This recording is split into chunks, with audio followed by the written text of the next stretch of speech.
मैं आपसे सवाल पूछना चाहता हूं कि जो लव मैरिज नहीं होता है, अरेंज मैरिज होता है, उसमें भी तो खटास आती है, वो भी रिश्ते टूटते हैं। तो फिर ये दलील कितना जायज है लव मैरिज के लिए? देखिए, पहले तो मैं दो मिथ्या को दूर कर दूं। पहला ये कि जब आशुतोष भाई हमारी पवित्र धार्मिक ग्रंथ मनुस्मृति को गलत तरीके से कोट करते हैं, भाई साहब इनकी धार्मिक भावनाएं तो हमारी भी है। अगर कोई भी व्यक्ति धार्मिक पुस्तक को कोट कर रहा है भाई साहब, तो आपको उसे रोकना चाहिए और उसको बताना चाहिए कि पेज नंबर वाइज और वर्ष नंबर वाइज वो बताए कि वो कौन सी लाइन को कोट कर रहा है। एक बात, मैं अपने धर्म की पुस्तक को बिल्कुल गलत तरीके से रिप्रेजेंट करने का अधिकार मैं किसी को नहीं देती हूँ। उसी तरह से जैसे कुरान पवित्र है, मेरा भी पवित्र है, नहीं है, लेकिन आप मुझे रोक रहे थे, इसलिए मैं आपको उत्तर दे रही हूँ कि हमारे रोक इसलिए रहा था कि जिस तरीके के भाषा का आप इस्तेमाल कर रहे थे, उस तरीके की भाषा हमारे चैनल पे नहीं चलती है। आप तुम जैसे शब्दों का इस्तेमाल, सभी हमारे लिए बराबर हैं, सब सम्मानजनक पैनलिस्ट होते हैं, तो हम लोग सभी से सम्मान से बात करते हैं। उन्होंने बोला संस्कारी ने, हमने नहीं बोला है, हमने ये वर्ड यूज नहीं किया। वो अभी नहीं है, वो अब नहीं, तो उनकी बात छोड़ दीजिए, आपने बात पूरी करिए। वो नहीं है, दूसरी बात यह है कि बार बार डवरी लाया जा रहा है। डवरी के लिए कायदा बना हुआ है, पर आप ये बताइए क्या हलाला के लिए कायदा बना हुआ है? क्या हमारी हिंदू लड़की मुस्लिम के घर जाएगी और उसका हलाला होगा? क्यों हम होने दें हमारी हिंदू लड़की का हलाला? क्यों हलाला जैसी प्रथा है, अगर कुप्रथा इनको डवरी लगती है तो हलाला भी होना चाहिए।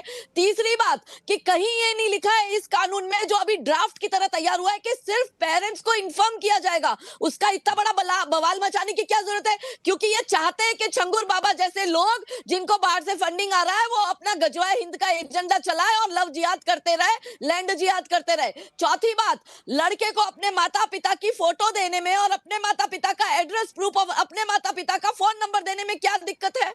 समस्या क्या? कोई शादी नहीं रोक रहा है, यहाँ कोई प्यार का दुश्मन नहीं है। सरकार, गुजरात सरकार ने कहीं नहीं कहा है कि हम लड़की को इंटरफेथ मैरिज करने में या इंटरकास्ट मैरिज करने में रोक रहे।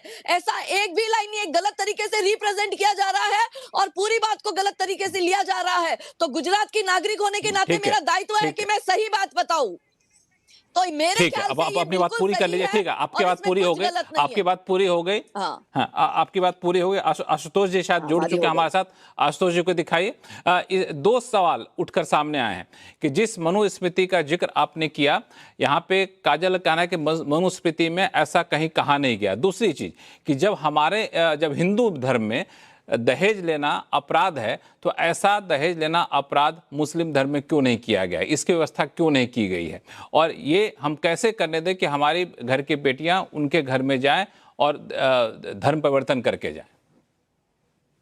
देखिए, काजल जी को अपना पक्ष रखने का अधिकार है। बीच में कोई नहीं बोलेंगे, आशुतोष जी बोलेंगे तो। हाँ, देखिए काजल जी को अपनी बात रखने का पूरा अधिकार है, मजबूती के साथ रखें, मैं उसका सम्मान करता हूं, लेकिन मुझे भी अपनी बात को मजबूती के साथ रखने का अधिकार है। मनुस्मृति में ये लिखा है नहीं लिखा है तो कोई भी आदमी जाके पढ़ सकता है मनुस्मृति में। मैं तो पढ़ के बोला, मैंने तो अपने कोई मनगढ़ंत कहानी तो बताई नहीं। देखिए, सवाल जो महत्वपूर्ण सवाल है वो सिर्फ इतना सा सवाल है कि आज का युवा आज से 50 साल पहले की जिंदगी का युवा नहीं है। आज वो पूरी तरीके से एक्सपोज्ड है, पूरी दुनिया में एक्सपोज्ड है, और वो टेक्नोलॉजी को समझता है, दुनियादारी को समझता है और अपने जीवन के बारे में अच्छे से फैसले कर सकता है। उसको ये अधिकार थ्योरेटिकली उसको ही अधिकार होना चाहिए कि उसको किससे शादी करना है, किससे शादी नहीं करना, चाहे लड़की हो या लड़की दोनों। अब लड़के लड़कियों की अगर मर्जी है, वो अपने पेरेंट्स को इन्फॉर्म करना चाहते तो इन्फॉर्म करना चाहिए उनको। अगर वो नहीं इन्फॉर्म करना चाहते तो उनकी मर्जी है।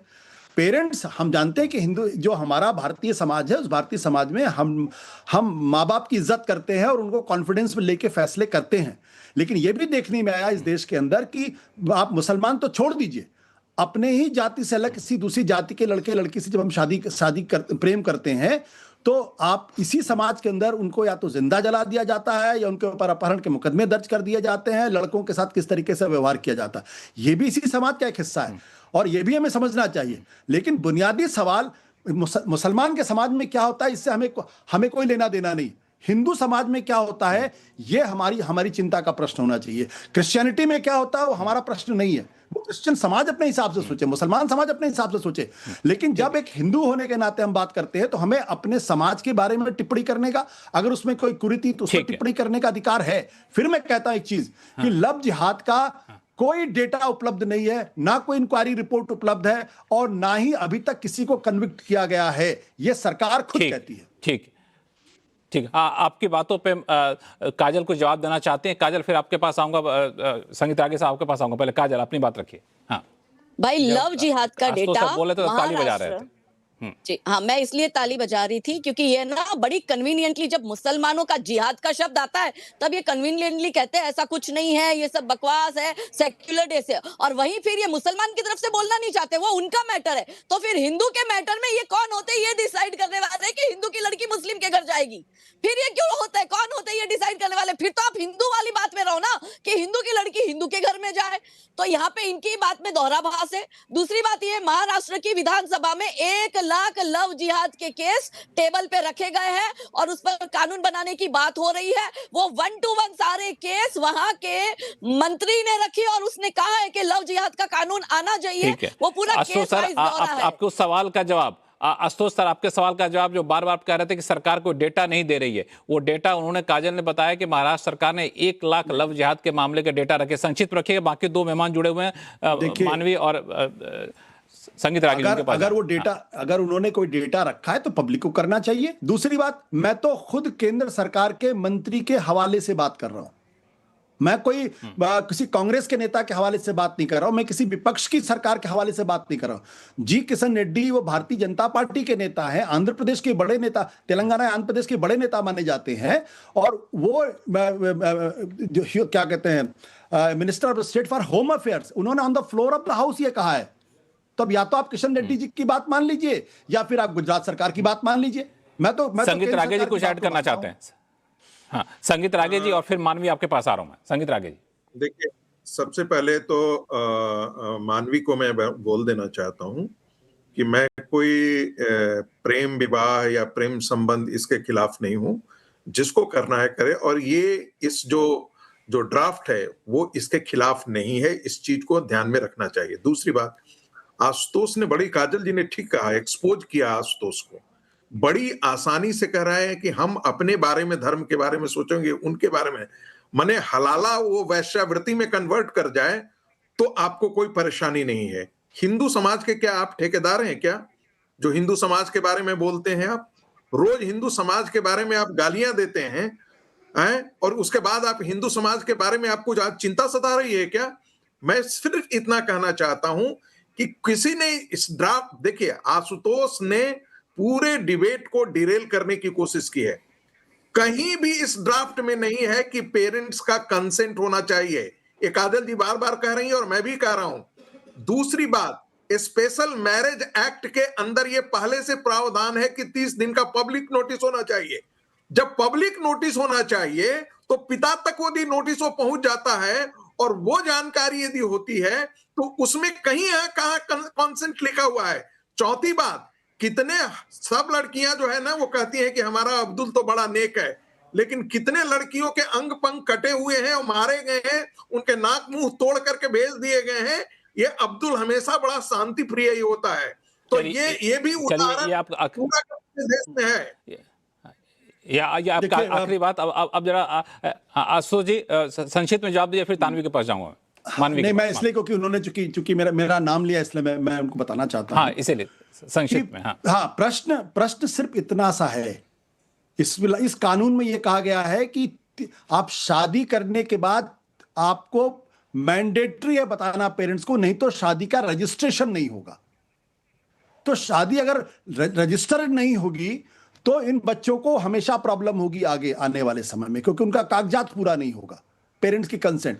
दूसरी बात जो मैं बार बार कह रहा हूं कि इसको जो आप लोगों ने जानबूझ के उसको मुसलमानों से जोड़ने की कोशिश की है, सैकड़ों नहीं लाखों ऐसे केसेस हैं जब हिंदू समाज के अंदर एक जाति के लड़के ने दूसरी जाति की लड़की से शादी की तो कैसे उनको जिंदा जलाया गया, मारा गया। इस पर चर्चा क्यों नहीं करते हम? और उनका मानवीय समय कम है, आप लोगों को बीच में रोक रहा हूं। मानवीय सवाल यह है कि माता पिता को बताने में दिक्कत क्या है? माता पिता से हम कंसेंट तो ले नहीं रहे हैं, बताने में दिक्कत क्या है? 30 दिन का समय दे रहे हैं, 30 दिन के समय पर तो आपकी सफाई आ गई थी, बताने में क्या दिक्कत है? पहले भी स्पेशल मैरिज एक्ट में है बताने का प्रावधान। मैं ये बोलना चाहती हूँ, कई बार माता-पिता नहीं समझते। ये आप सिर्फ़ मुसलमान की बनने लेकर के चले, अगर आप एक सनातन से ही शादी करना चाहते हैं, कई बार आपके माता-पिता से आपका सोच नहीं मिलता। वो कहते हैं नहीं आप सही डिसीज़न नहीं ले, लेकिन मैं फिर बोलना चाहती हूँ माता-पिता हर वक़्त आपके लिए सही डिसीज़न नहीं लेते।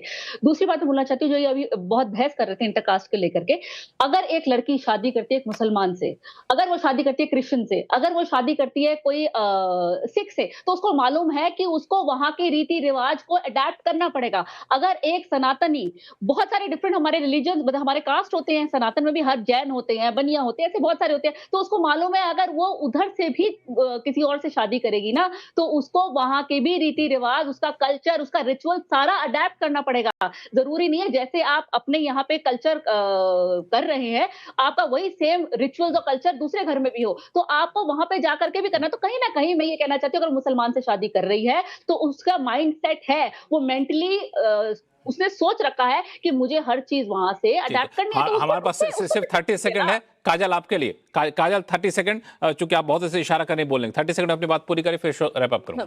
बहुत सिंपल बात है कि कोई भी लड़का हो, उसका माँ बाप कौन है, उसके माँ बाप कौन से गली, कौन से इलाके, कौन से एरिया में रहते हैं, उसका आइडेंटिटी प्रूफ, पेरेंट्स का प्रूफ, यही मांग रहे हैं। दिक्कत क्यों है? जो चोर है उसको दिक्कत है, जो साहूकार है उसको क्यों दिक्कत है? भाई होने दो पेरेंट्स को। कहीं ये नहीं लिखा है, मैं फिर से कह रही हूँ, दूसरी तरफ पूरी चीज को ले जाकर एक हवा बना रहे हैं, ढंग से पढ़ते नहीं है, और फिर वही वो जो जैसे सीए आया था, बिना पढ़े ही चालू हो गए थे डफली बजाने, तो बिना पढ़े ही ये डफली बजाना शुरू कर दिया है। लेकिन मैं यही वापस कह रही हूँ कि सिर्फ पेरेंट्स का वो डिटेल मांगा जाएगा, पेरेंट्स के फोन नंबर मांगे जाएंगे, और सरकारी अधिकारी 10 दिन के अंदर अंदर पेरेंट्स से संपर्क करेगा कि आपका बेटा और आपकी बेटी ने इस तरह से यहाँ रजिस्ट्रेशन किया है। खत्म है बात। दरअसल ये कानून अभी बना नहीं है, इस कानून का ड्राफ्ट जारी किया गया है, लोगों की राय मांगी जा रही है, तो इस बहाने आप सभी लोगों की राय भी निकल कर सामने आई। तो जब कानून का अंतिम रूप दिया जाएगा तो शायद इन राय को, इन सलाह मशविरा को ध्यान में रखा जाएगा। इसी के साथ